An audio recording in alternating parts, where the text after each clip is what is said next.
This show was recorded in March 2020 prior to the COVID-19 being declared a pandemic by the World Health Organization. In today's episode, I will be talking to Jan Robberts about his belief that leadership is about building relationships. Jan shares his experience of working with the Maxwell organization and how in 2013 they went to Guatemala, where the average age was 20, to spend 3 days providing leadership training to 19,000 people. We also discussed the key values necessary for leadership to exist. Listen in to hear the rest of our conversation. Before we begin our conversation, here is a quick shout out to the pathologically curious. Check out the Maverick Paradox magazine. It's a digital magazine written by Mavericks for business owners and professionals. You can find the magazine at themaverickparadox.com. The magazine's aim is to provoke maverick leadership everywhere. Welcome to the Maverick Paradox podcast, where we explore what it is to be a maverick and discover effective modes of leadership. I am Judith Germain, and my mission is to propel the maverick mindset into a world where character and integrity will ultimately have a higher premium than personality and bureaucracy. So thank you for joining me on this journey. If you would like to continue with me, then please subscribe to my podcast on iTunes, Stitcher, or one of the other popular podcast platforms. So today, our guest is Jan Robberts. How are you doing, Jan? Hi, Judith. Well, I'm amazing and improving, thanks. And it's a pleasure to be on your show today. And how are you? I'm really good as well, thank you. I really love the way that you started off very enthusiastic, so that's fantastic. Tell us about you. Oh, that's the short version, I suppose. I'm, as you can hear by my accent, there's a few. I am a Dutchman, and we emigrated to Scotland in the late 70s. And at the moment, I'm speaking to you from South Africa, where I've been most of the time for the last 5 years. Wow. And I used to be in the oil industry, decided that it was time to change, fired my boss, and started with a partner, started a leadership institute. And that's the short version. Oh, that sounds very interesting. What does the institute do? We actually concentrate a lot on providing leadership solutions, communication, team building, youth development, and our flagship product is actually an immensely impactful process that transforms entire countries, which is called values-based leadership. Now, I'm very interested in values because socialized mavericks is the key things. They are very value-based and highly principled. So tell me what it means for you. What does that mean? Well, for me, it left to say a lasting impression on me is understating it, because I'm also part of the John Maxwell team, and John Maxwell is the #1 leadership expert in the world, where we're now more than 30,000 coaches, trainers, and speakers. And in 2013, he asked for volunteers in his mentorship team, which I was a part of, to go with him and start the transformation of an entire country. And I don't know about you, but I'd never been asked that before, and I doubted if I was ever be asked again. So I joined them, and 150 years from around the world went there and trained 19,000 leaders to become facilitators in a process called values-based leadership, which was the first time we experienced it, and we did that in 3 days. And on the way home, I quit my job. I fired my boss eventually, and I always said that I wanted to be doing something different and be speaking. I'm a motivational speaker as well, and we do coaching and mentoring. But I was still part of an organization. Now, I never hated my job, but I knew there was something more I needed to do that came from inside. And values-based leadership, we have actually renamed it into sustainable personal development, because what is happening around the world, and that's why it means so much to me, leadership around the world is failing because of lack of values. So I think we provide a lot of leadership material, and when you're also really into values and no doubt ethics and character, and when you've also looked into it, you look at how wonderful all the programs are around the world. But first of all is, what is the foundation? and what is the sustainability. And those two things really spoke to me, because when I go to clients, we can offer, and if we haven't got, we create solutions for them. But we always say, what will sustain this change? What will be the foundation? And for me, the foundation of any organization, including family, that's also an organization, if you like, a small one, is that we base everything on basic human values. And these are simple values like you can find anywhere, like honesty, integrity, hard work, attitudes, developing people, forgiveness, restraint, and the list goes on and on. We've actually got 46 of those, but to sit down and actually learn about values, because I don't know about you, but I was told before, and when I was a kid already, and also getting older, show a better attitude. You need to show me more respect. And we always talk about integrity and honesty, but nobody ever tells us how we're going to do that or what it actually means. And so we all have our own perceptions of what it actually means. So now we're going to learn together exactly what these simple things are. Listening is one of the most easiest ones to start with, because everybody thinks they're a good listener. And then when we look at what listening is, and all these values are set out, what is listening, for example, in the value of listening, the characteristics of somebody who's a good listener, the benefits of somebody who listens well, and also steps to follow to become a better listener. And I think that when people start to get into that, they finally realize, hey, I'm not as good a listener as I ever thought. Most of the time we only hear, and we're ready to talk rather than to take in the information from somebody else. And we're in a busy world. So values is very important to me, and it's an integral part of our business. That's fantastic. I mean, for me, sort of values is an integral part of Maverick leadership. So I totally get that, because you go into organisation, and whilst I'm not specific in stating this is a value, values is part of it,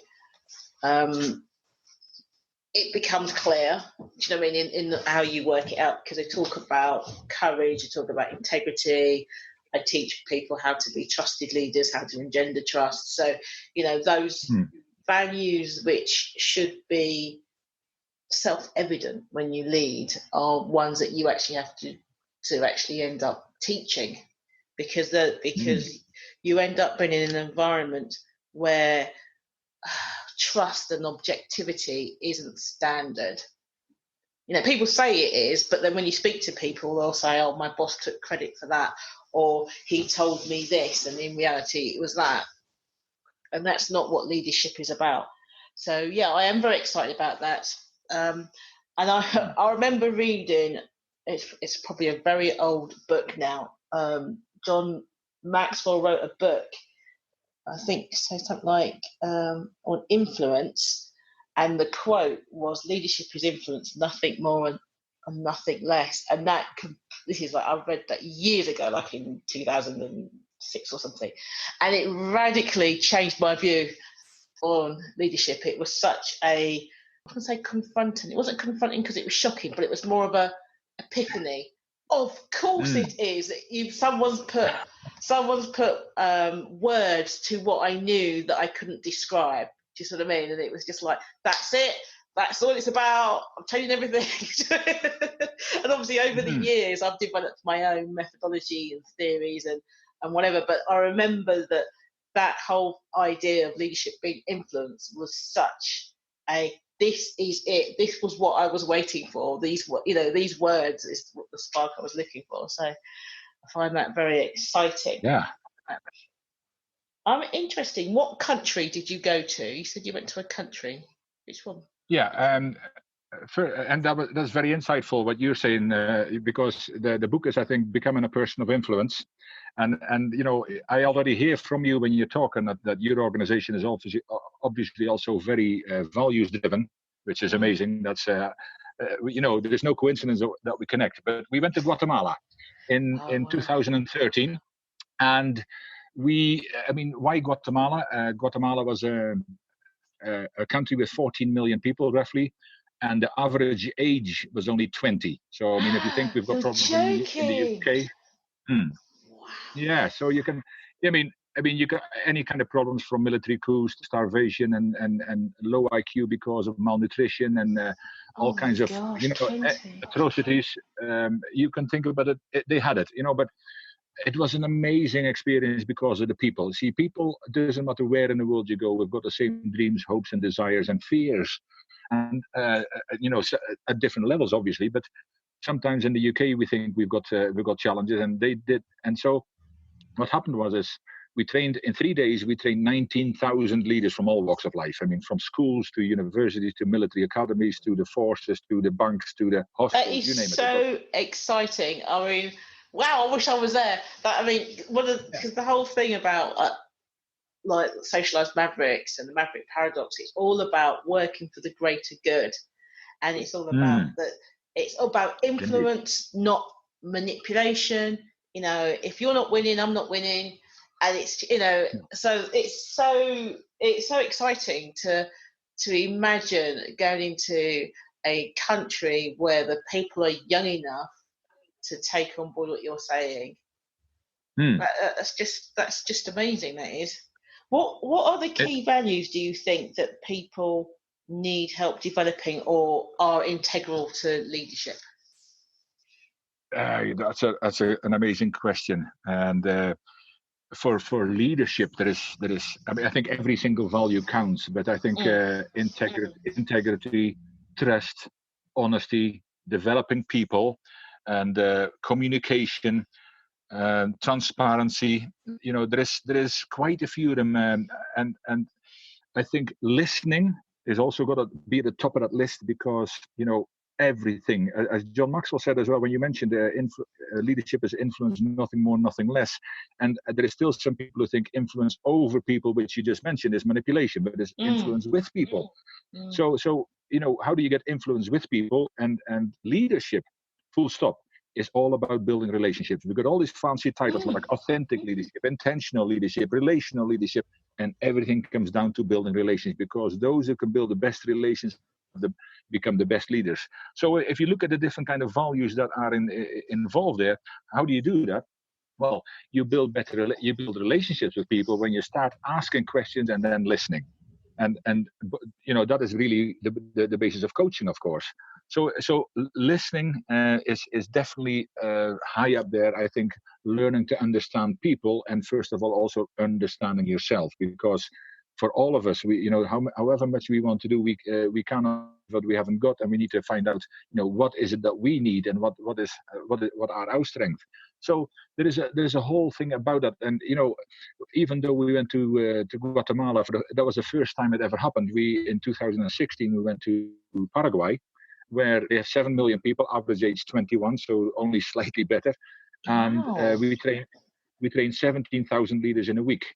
Then from there we went to Costa Rica. I didn't go to Costa Rica with them in 2018, and they trained 15,000 leaders. But we were also, me and my partner, were also in Ireland, where we helped start training the first 100 people in Lift Ireland. Lift stands for Leading Ireland's Future Together. And people said, yeah, but you talk about Paraguay, Costa Rica, Guatemala, countries which got real problems. Why Ireland? And I said, well, every country and every country. We just have to look at the news, don't we? We need to look we just need to look at the world leaders and go, yeah, value-based leadership would really work. Yes, I mean, but it is always wonderful. I don't look at the news so much anymore, and in fact I haven't bought a newspaper for 35 years, and I don't have a television, although I still know the basics of what's going on, but I don't need to know every single bit. That is my own choice, personal choice. People always ask, how can you become more positive? Well, as if it depends on the book you read. Yeah, stop watching television and don't read a newspaper. No, the things you listen to and the people you associate with. So have a look around you and make better choices. But we always have to remember, and when you look back, we look at governments for leadership. We look at, because leadership, we look at the top of organizations, the top of government. But in reality, the one leader we can help change and we can help influence best is the one that looks in the mirror every day.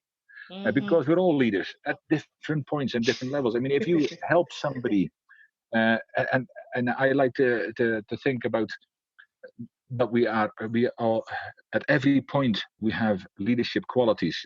Some of them want to develop them more, some of them automatically develop them more because of their environment and everything, and some of them need to work at developing them more, because John also says we're not born leaders, so these skills can be developed. But nevertheless, we're all leaders. So how are we leading ourselves first before we start pointing the finger at other people? Because I call it blamestorming. We always like to blame everybody else and feel miserable because of what they did. But I say the only person I always say that the one thing we can assure ourselves with that tomorrow will become better, the only thing that we can guarantee that tomorrow will become better, if we do something for ourselves to be better today.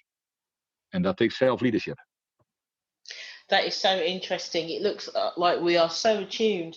I mean, I talk about maverick leaders, and it's about who you are and what you do. And I say a maverick leader isn't somebody that comes to work and put their leadership coat on. You are a maverick leader. You make the choice to be a maverick leader, which means you're a maverick leader when you're at home, when you're at work. It's an integral part of who you are. It's not just something you put on. So, if I do training programs with people, one of the questions I ask is like, can you demonstrate, leadership at home? And it always stumps people most of the time. And they say, why at home? Because I'm not a leader at home. And I'm like, really? So you're not role modeling change then? What are you demonstrating to your spouse, boyfriend, girlfriend, your children, your friends? Is that, and if you feel like you're not leading outside of work, why is that? Good question. Because as you said, aren't we all leaders, or are we all a set of followers? It's and I talk about the thing with Mavericks is reason I think that they can handle following other people is because they understand that they're leaders of themselves first, and they will give somebody else the authority to lead them. But if they think they're doing a bad job of it, they'll take that back. It's like, no, you're not my leader anymore because I don't value that. And quite often it's the value part of it, do you know what I mean, that causes the problem. And I think that's probably why Mavericks, you said about the self-leadership, is that socialized Mavericks know themselves really well, and when they come across points that they're not happy with, they'll go and do the self-development to fix that. And they will. It's not like they're complete lone wolves, because they will follow other people, but that other person that they follow has to have their respect. They have to be able to trust them. They have to have a good reputation. They have to do these things, because if they're not, then you're not going to throw your weight behind this person. For sure, no, and I totally agree. Leaders can be followers too. I mean, even at the big levels, people actually do follow, and I think most of them start as following other people, even though they're leading in their own right. But they start following, and they're following maybe bigger sample, because if you want to lift yourself up, you need to be around people who have done what you want to do, or who you aspire to, or are doing things that really grip you, and then you can learn from them and then follow them as well. That doesn't mean that you're a leader, you're on your own. As you said, you're not a lone wolf, but it is a much more lonely place at the top, of course, than it is at the bottom. That's right. I mean, I have a digital magazine called the Maverick Paradox magazine, and it's written by socialized or socializing mavericks for business owners and professionals. And it's interesting because it's maverick by dint of the people being maverick, so there's a different viewpoint, but it's also kind of a free-ish collective. So unlike other magazines, I don't have a theme, I don't tell people what to write. It's just you know the audience, what you're passionate about, write about that. So it's quite interesting in that respect. And I would say that everybody that's writing are about working for the greater good. So it might not be explicitly stated, but when I spent time getting to know them, the thing that they do, whether it's the law, whether it's creativity, whether it's leadership, whatever it is that they happen to be specialists in, when you dig underneath that, they're coming from a very valued based, principled. I want to help fix this world in the little area that I'm dealing with. And it's really exciting to be around a group of individuals who are that like-minded, even though we're very disparate. And from all different cultures and stuff and countries. Yes, and I fully agree. I mean, you know, it is always refreshing to be around like-minded and like-thinking people, and even to a point like-doing people. You know, because you'll have found them as well as when you're in training and you guide people into different areas and people want to do all kinds of things, but as you say, when all is said and done, usually more is said than done, and you know, to find those that are actually, you know, saying things and then taking action. I'm always refreshed when I get in touch with people like yourself. You know, it was not so long ago we connected, and all of a sudden here you are already. There is people who I connect with, and maybe in an hour later we have a Facebook Live or something, or something starts to happen, and I think, well, it's so refreshing rather than, you know, a year later, somebody contacts you, who was that again? And nothing has ever happened. And therefore, I think, you know, when you said about Maverick leadership, and I think I love that title.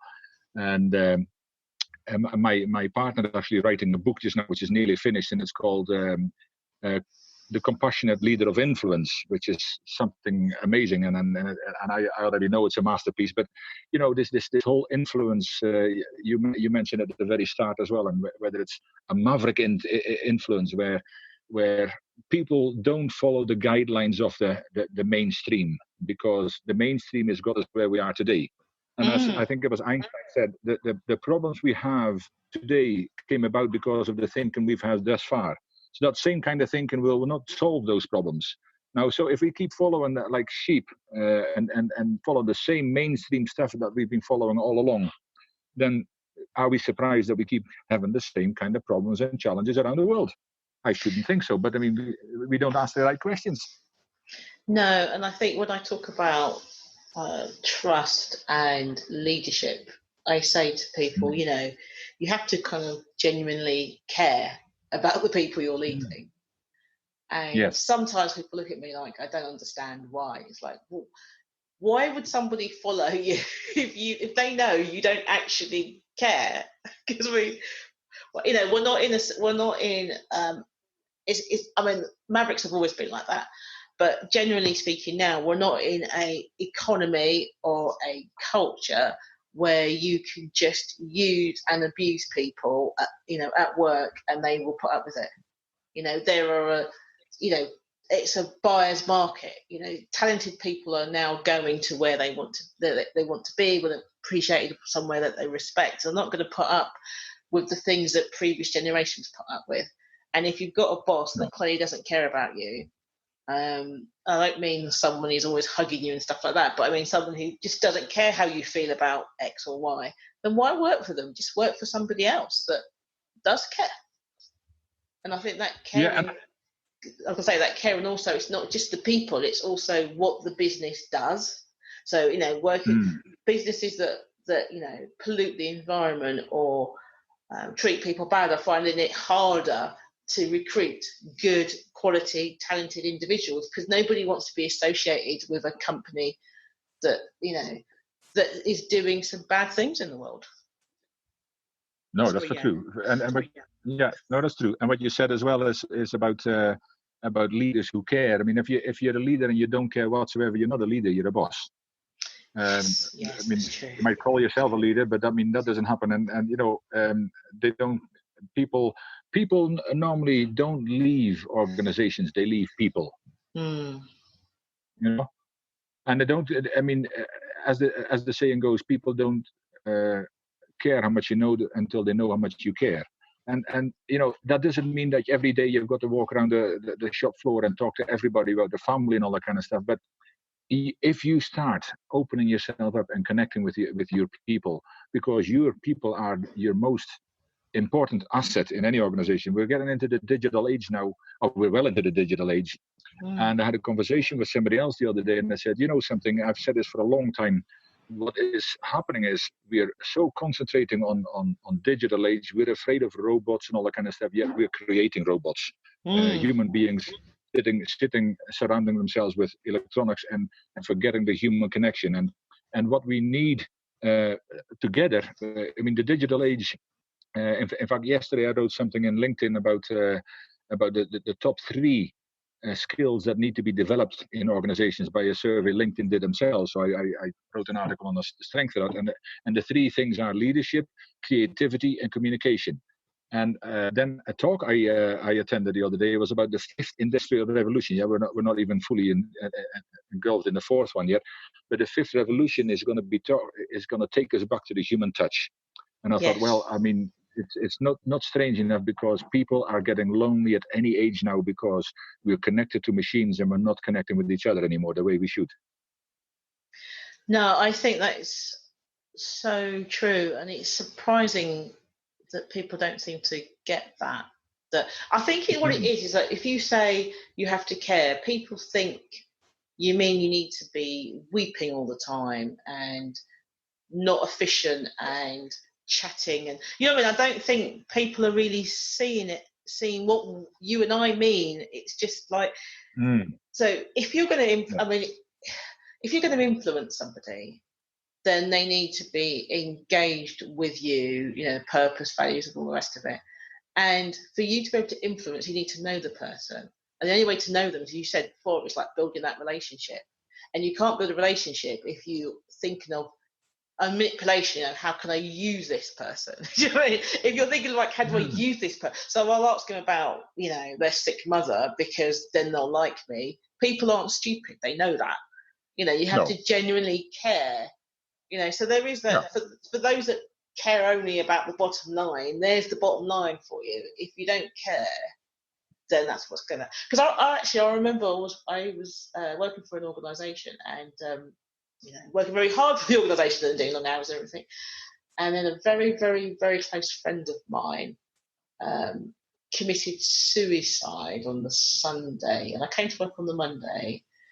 And it's really funny actually because my department did an intervention because I was trying to work and they kind of did an intervention where they went to one of my peers and said, she won't go, we can't make her go home, can you make her go home? Because I was like, no, I'm fine. So he walked home and said, go home. And I remember when the funeral came up, the director said, you can't go to the funeral. And I was like, I don't understand, what do you mean? You know, and it was just like, because I need you to do this. And I remember looking at him thinking, you know, I've got a ton of holiday that's free. All my work is more than up to date. I've done all this. And the reason you want me to be in isn't because there's anything in particular. Do you know what I mean? It was like a normal day. There wasn't anything. It wasn't like there's an important meeting or you've got to do this. It was just any other day. And what it was that he was trying to show that he was in control, if you sort of mean. Because the guy that had sent me home had already said, you know, because he was deputised for this guy, you know, when the funeral comes up, obviously go. So I was like, oh, well, this is the date, so I'm going. And so the director didn't like the fact that the other guy had given permission for the day off. It wasn't him. And I was like, but you're not looking at the relationship here. You know, it's do you mean the relationship between me and you have irreparably damaged it. Definitely. You know, didn't stay there for very long afterwards. And the effect of that, a lot of other people had quibbles and wobbles and started looking for other jobs, not because I ever said anything, because I did not, but that kind of thing always ends up out and rippling. And people were upset because they suddenly realised that the values that they had wasn't being replicated by this guy. And it was quite of a shocking thing to say, you know, you're not going to go to this funeral because, well, I didn't agree it. You know? So it can be kind of shocking. And I think one of the things you were saying that people leave companies for is when they suddenly realise that their values aren't aligned. Because they may have thought they were aligned, but then when something like that happens, you suddenly realise, actually, there's nothing here. No. And of course, you didn't leave because of the the type of business or anything else that associated with the business, but you left because of a person. Yeah. You know. Which is And sad, then isn't you it? talk about value. But it is, and it happens so much, and a lot of people don't understand that. They think, they don't know why they left, and because after all, we've got a wonderful set of values on our walls. It's got.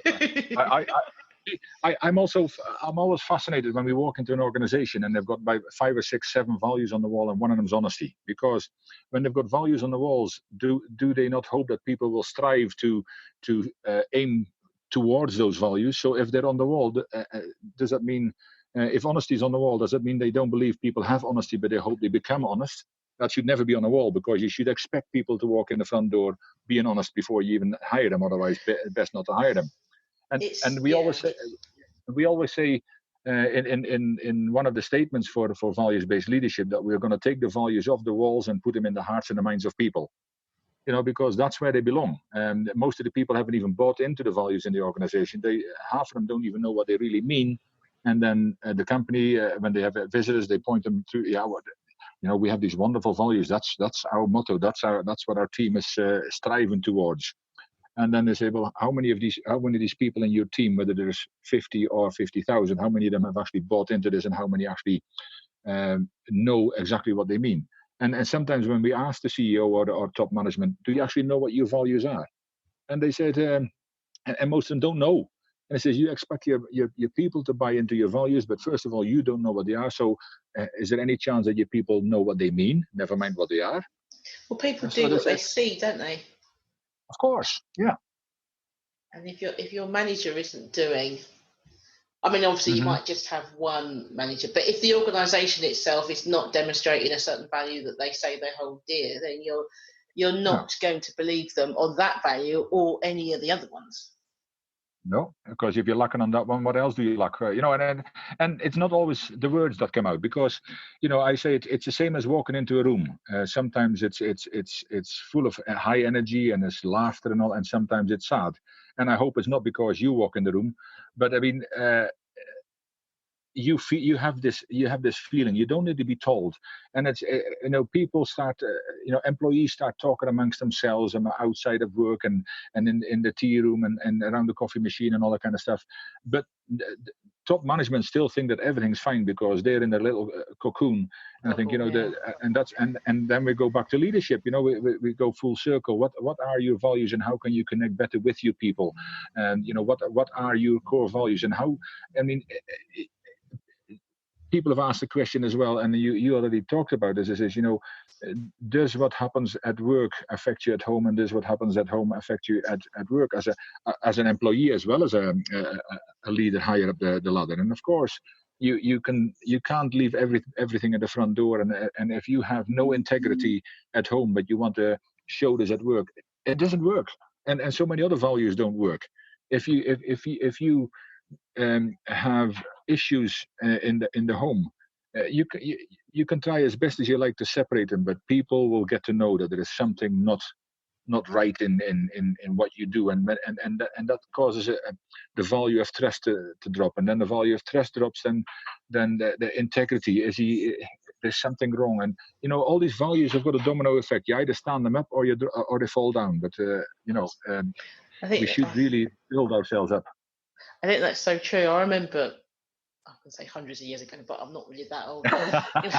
It feels like hundreds of years ago because I no longer work inside a company. But I remember being, I don't know, it's not that long ago, really. I suppose I was 13-ish or something, working in an organisation, and I remember I had a manager who worked for me who would have been maybe, I don't know, whatever age I was, they must have been about 15 years older or something like that. And I remember she said to me, I don't know what your political views are, but if you ever was running for Prime Minister, I'd vote for you. And I was like, that's a bit of a weird, random thing to come out with. And they said, because you wouldn't lie. You'd be like the one politician that we could trust. And I was like really taken aback. Do you know what I mean? Because it was just like, wow, that is such a statement to say. And she just said, well, you never lie. if you say something, this is the way it is. And if it has to be different, you immediately come and say, we did say this, but it's now changed because it's one day, so now it's this. How do you feel about that? And I just thought, gosh, for someone to say they'd vote for you, even though they don't even know what your politics are, is quite a statement. But a very important one, because that is exactly it. How many people vote for somebody because their family had done it before that, and their family before that, and if you ask them about the policies, they don't know. And I always say, vote for the person. And when they saw that in you, and they saw that the honesty and integrity in there, and that you never tell lies, I mean, it's refreshing, because I don't know how long you would last in politics. No, I wouldn't last a minute. Well, that's a different story altogether. But I mean, it for most people, it's refreshing to see that. And when they vote for people, I always think they should vote for the person. Never mind the politics. If you believe in what a person stands for, not just at the time of elections, when the baby kissing, kissing babies' heads and all that comes out, and they promise you everything until after the election, and then nothing happens. No. What are your beliefs yourself? Not just the politics of your organization or your political party. What are your beliefs? What do you believe in yourself? And how can you help the community you're actually going to represent? Should you be elected? You, not your party. Because that's a whole different ballgame. Yeah, I used to be head of HR in various challenging organisations, and one thing I used to say when I would start a job with the HR team would be, right, guys, this is what I stand for, this is what I believe, and you work for me, and you need to have the same values, which means if I find the HR team gossiping about employees with other non-HR people, I'm going to discipline you. If I find that, because not that we're saying we are perfect, but if people cannot trust this objective department with their confidentiality, with their vulnerabilities, with their, all that, if they can't trust us, I have a huge problem with that, and I will not put up with it. and quite often it's kind of, one of the things you see often is people don't trust HR departments, because HR departments in the past have been known to be the ones that break the confidentiality, and and it's like, no, we don't stand for that. I'm not saying it's an issue, because I don't know, because I've just arrived, but you need to know this is where I stand. Yeah, and that's very refreshing, because as you say, I always say, if somebody talks to you about a third party, what will they say to that third party about you? Yeah. I think that's true generally, and I don't have an issue with people talking about other people if it's that kind of greater good. This person looks like they need some support or whatever. I mean, that's different. But I mean, I think you just need to be careful, because one of the things is that with work is that people spend majority of their time at work. They spend more time with their work colleagues than they do with the people they love at home. Indeed. So that requires care, doesn't it? The organisation needs to care about what it does to the individuals in that period of time. And I think sometimes organisations can accidentally or purposely psychologically damage their employees to ensure that they still stay there and carry on working. Oh yes, that's for sure. And you said that as well. I used to work 12-hour shifts, so I mean, even more so.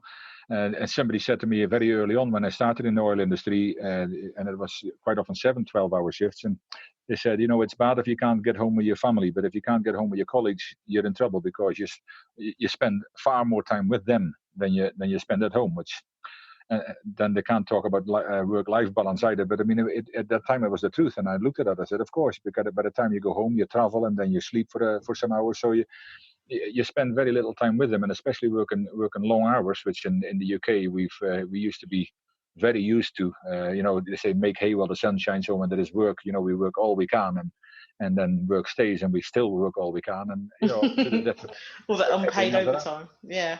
Well, yeah, that too, yeah.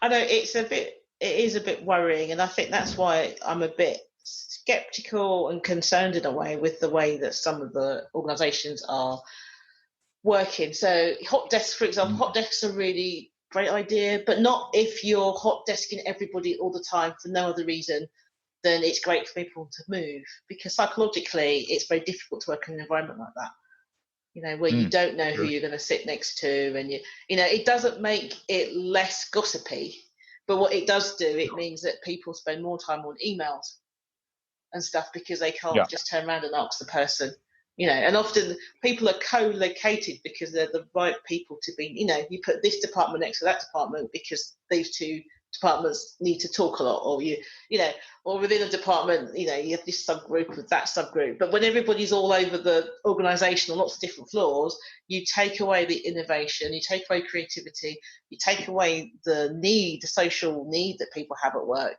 and then the organisation becomes one that's transactional. And then, you know, and people move a lot, you know, people turn over a lot because there's no fun at work and they're at work for 50 hours. Yeah. You know, I've got a question for you. I was looking at your website and I'm very intrigued. You've got right there on the first page, disrupting leadership through innovative thinking. Tell me about that. Yes. And I mean, I suppose we've touched on it a little bit already. I mean, you're talking about Maverick and those kind of things. It's we have to. We can't be mainstream anymore. We can't do the same, and that's why we always say we provide leadership solutions. We don't say we have a solution for you, because we don't know what it's going to be. So we want. We are so aligned, Jan. It's scary. Yeah. I think I need to work with you. I've decided, because then we can get our own personal missions sorted faster if we work together. Well, that's true, and I mean, I've got one of them as well, and it is actually, you know, how can we can't disrupt them by doing exactly the same as we've been doing, because that is actually disruptive in a totally different way. But we need to start thinking out of that boxes everybody tries to put us in. And so if we are going to work with leadership, don't give them the same kind of stuff that they can get online. Don't give them the same kind of stuff that everybody else can give them. We need to become more creative, and we need to have creativity in leadership. My partner is an expert in accelerated learning as well. So everything we do is very interactive. She's a diversity and inclusion specialist for the last 20 odd years as well, which is another company she's got. It's called Celebrating Humanity International. But I've learned a lot from that, especially here as well. But I mean, the way we have to apply some of the things we want people to take in, leaders of all kinds of levels, we've got to become interactive, much more. The leadership style and the training styles where we sit down and lecture people and they take notes and they go home and put them, have some fine shelf development going on at home where they put all their notes in their books. I mean, it never worked for me, and it doesn't work for, especially the younger generation. They need to be much more interactive. So we need to start looking in leadership as well as significance. It's one of the areas that we also think, and people say, yeah, but what is the difference between success and significance? John had a statement early on, and that's where it stuck with me. He says, once you have tasted significance, success will never be enough. And that's what happened to me in Guatemala when I've tasted that. And the difference between success and significance is that success is for yourself. And there's plenty of people who are very successful, but they're basically empty. They die an empty shell because they're lonely. Now, then you take it to the other side, and it doesn't mean that you have to give all your money away to become significant. And it doesn't even mean you have to have any money to have significance. But significance is when you do things for others. And if you connect significance to living intentionally, and that to me is also a value system where we all have good intentions, but do we actually live intentionally and say, well, what's the difference? Well, good intentions is, you know, we've all heard us say that the road is paved with good intentions, but people with good intentions do something good occasionally, and people who live intentionally do something good continually. Now, the doing good is coming back to the significance, because that's where we actually help other people. That's where we actually do make a difference in other people's life. And it doesn't have to be a big thing. Sometimes you might go and sit beside somebody who's at work, who's sitting in the corner in the dining room, or just sitting in the corner at lunchtime, and you go over and, you know, how are you doing? I'm fine. No, how are you really doing? I see you're a little bit sad. You know, they might just You might just be that ear, that listening ear. You might just be that hand on the shoulder that needs a bit of consoling. It might be simple little things, helping a lady across the road, but do something intentional every day and start feeling that significance. It's more like the feel-good factor we get. So all this disruption has got to come in all those kind of areas where we know it's not just about leadership and the skills you can learn to do things better in a strategic way and to make your company number one because of some of the hard skills in place. No, it's all the soft skills. How can we apply them better and more effectively than the way that has been done in the past? Because we are now at a place in the world where clearly what we've done in the past on a large scale is not working the way it should. Otherwise, we would be in the trouble the way we are. So that's where this disruption comes from. Yeah, I love that because it's interesting because I sort of think about, working for the greater good, but when I start talking about it and unpick it, it's I don't use the same words, but they're similar in content. Because you talk about intention and having good intentions. I talk about role modeling for change. So you need to be purposeful in what you do. If you're going to be a parent, be a purposeful parent. Spend time to purposely teach whatever it is you feel that the kids should know. Don't assume they're going to just get it, And it means that you have to change who you are to be able to teach the thing you want your kids to have. Or, if you're a leader in an organisation, people are watching you to see this is how it's done. So, be purposeful about it. So it's very interesting because it's quite similar. And I think Maverick leadership is disruptive because people aren't doing it intentionally, I guess. People aren't caring intentionally. They're not sitting. It's like, sounds a lot like you do a leadership program and you've designed it to fit what the organisation specifically needs.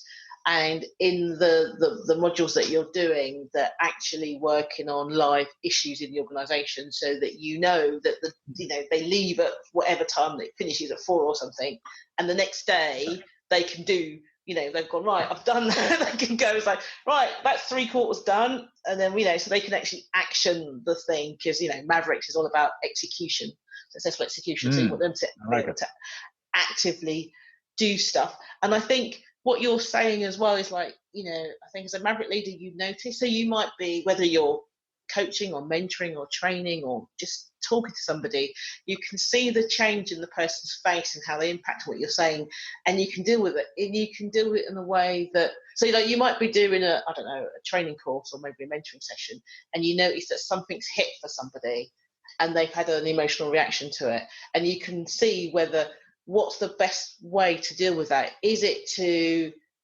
move the conversation to a group discussion, or is it afterwards at the break going, are you okay? Do you want to talk about that separate? But you're noticing it because you're there trying to make sure you are working for the greater good and you're putting everything into it. You are much more purposefully noticing where the changes are and how can you continually enhance that for the individual. Yes, and that's very important. One of the challenges, I've got a friend in Inverness who started an organization where she wanted to bridge different gaps, and it's a company is called Bridge a Gap. But she got landed in more the health side of organizations. And she told me about a year ago, she says, something more than 50% of top management, especially CEOs and that kind of level, they're on antidepressants. Wow. And it says, and the reason for a lot of these challenges is not just because of the pressure on them to perform better, but the pressure of knowing they have challenges, but not knowing what the challenges are, and then not being able to solve the challenges, which is very interesting. And the extra pressure, of course, if they really want to adhere to the values in their organization and their own personal value system while trying to sort problems and, should I take a shortcut and all that, it might be easier, but what happens? So there's a lot of questions going around, but I thought, okay, if this is a problem, and I was part of an organization where they spend hundreds of thousands on a communication module, 6 months, a module every month. We needed to all go through it because we needed to communicate better. Now, it was very interesting for me because I've been into this personal development and all this kind of field for since I was 17. But for most of them, it was way too deep, and it didn't care. And but the problem was nobody communicated. It was all done online. So that's so funny. Communication module and no one communicated. Yeah, which for me was a big problem. But everybody needed to fill a questionnaire at the end of the month, and you get enough green boxes. And at the end of the 6 months, everybody was shown to have gone through the product. But that never happened because most groups had one person designated every month to answer the questions. And when they had the questions enough right, you would pass them to everybody else. So, that's but it is, and it's a perfect example where organizations know they've got a challenge, they don't know how to deal with it, and they don't know exactly what the challenges are. Otherwise, they would never have done such a thing. So they might as well have cut out the middleman and throw all this money straight in the bin. Wow. Now, this is another thing. I don't know if you actually downloaded our ebook, which is free on our website. And it's got 7 case studies on different areas of our 3 key programs: the values-based leadership, the diversity and inclusion, and also the leadership game. What we do is we play a game. It's called the leadership game. We play that with especially top management and exco teams. And what it does is, in a friendly atmosphere for 2 to 3 hours, it reveals their challenges, which is phenomenal. And it's a fun way. And I said, I don't care after that if you actually use us to solve your problems, but at least by the time we leave and we give you a report that says, this is what you said during the game, this is the challenges, this is what we heard, these are the challenges you've got, and these are the solutions we can provide. And whether you have friends who can provide them, go for it, but at least invest your money in the right things, because soft skills sometimes get a bad rap. Yeah, and that is because the leaders don't know exactly what it is they need. So they buy probably one of the most inexpensive programs they can get under the term leadership or whatever it will be. And then they find out afterwards it didn't work. First of all, there is no sustainability. And second of all, the program didn't fit the problems they have. So, very, very often in our field, especially, to help, first and foremost, help an organization to discover their real challenges, and then talk to them how we can support them further and add value to that organization. We don't want to live in an organization. We want to add value so challenges can be eradicated, and at the same time, the sustainability we give is the values-based leadership program, which is, as I said, sustainable personal development. But if you and small groups go through a value every week and discuss them with small groups, that discussion goes from the boardroom table to the dining room table and everywhere else, because people start communicating again. People start talking because they're now on the same page, and and this is a continuation of a program. Half an hour a week, you sit with people, you learn about them, they learn about you. It's phenomenal how it actually opens up channels, and when people have the opportunity to communicate with each other again and have that human touch, which is coming anyway, then they actually are much more likely to work together, to as a team, to work for each other and with each other, and to happier people have a better productivity level. Happier people have got less absenteeism, less people walking away, and that yet the company is still asking, why are so many people walking away? The answers are very simple, not always easy, but they are fairly simple. But it needs insight, and it needs sometimes guidance from the outside, as both our organizations do, of course. Yeah, that's brilliant. Okay, that's a good place to stop. But just before we do that, is there one tip that you would give then for an organization? Ooh, one tip. I would always say, where it begins is communication. Be open, ask questions, and listen well to each other. If you can start doing that, you're on the right path. Yeah, that's brilliant. Thank you for that, Jan. Would you come back again another day and talk about something else? I think we must. Yes, it's been a pleasure. Not only being able to get the opportunity to talk on your podcast, but also to get the opportunity to listen to you, because I think there's a lot of synergy there, and a lot of things that we are on the same page with. So yes, we need to investigate this further. That's what I was thinking. Brilliant. Thank you so much, Jan. And thank you very much as well, Judith. Thank you. Thank you once again for tuning into the Maverick Paradox podcast. I hope you have enjoyed listening to my conversation with Jan as much as I enjoyed having it. If you are pathologically curious and would love to find out more about the Maverick Paradox, then please subscribe to this podcast on one of the popular podcast platforms. Alternatively, you could explore our resources on Mavericks at maverickparadox.com or read the Maverick Paradox magazine. We publish frequently each week. If you subscribe, you will get our monthly newsletter. And let's not forget my book, The Maverick Paradox, The Secret Power Behind Successful Leaders. For those that love a good discussion, you could apply to join our exclusive Facebook group. And finally, if you would like to work with us or just interested in finding out more about the Maverick at work, check out our website maverickparadox.co.uk.